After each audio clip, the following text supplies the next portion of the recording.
Science of rain வெள்ளக்காரனுக்கு முன்னாடி இந்த மாதிரி பல கண்டுபிடிப்புகளுக்கு மூலமாக இருந்தது நம்மளோட மிக மிக பழைய நூல்கள் தான். ஹாய் ஹலோ வணக்கம், சோனியாவின் குரலிருந்து நான் உங்கள் சோனியா.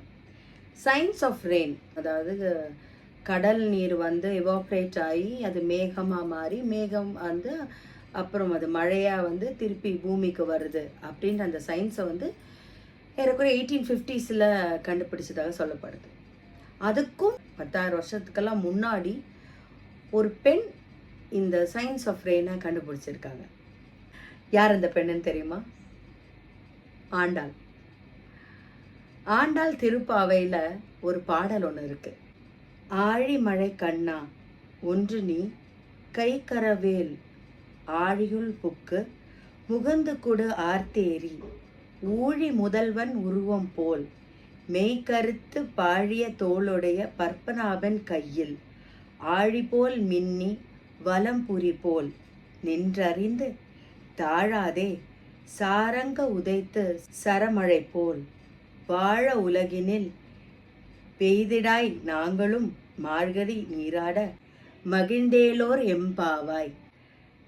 இந்த பாடலோட பொருள் என்ன தெரியுமா?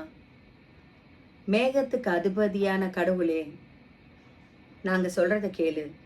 உன்கிட்ட ஒரு சொட்டு நீர் கூட வச்சுக்காத.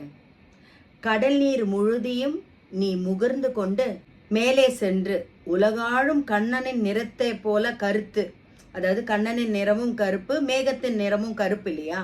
வலிமையான தோள்கள் கொண்ட பத்மநாபன் கையில் உள்ள சக்கரத்தை போல், பிரகாசமான சக்கரத்தை போல், அதாவது விஷ்ணு பரமாத்மா கையில் ஒரு பிரகாசமான சக்கரம் இருக்கு இல்லையா?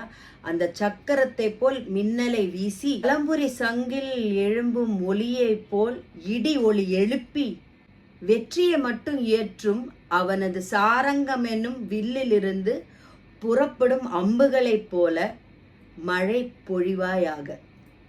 அம்மழையால் இவ்வுலகில் இருக்கும் அனைவரும் மகிழ்வோடு வாழ்வோம். மார்கழி நீராடலுக்காக நீர் நிலப்புகளையெல்லாம் நீரால் நிரப்பி எங்களை மகிழ்வோடு வாழச் செய்வாயாக.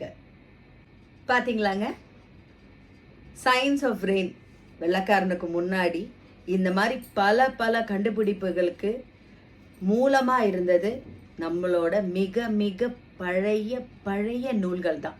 அதில் எந்த டவுட்டுமே இல்லை. நன்றி, வணக்கம்.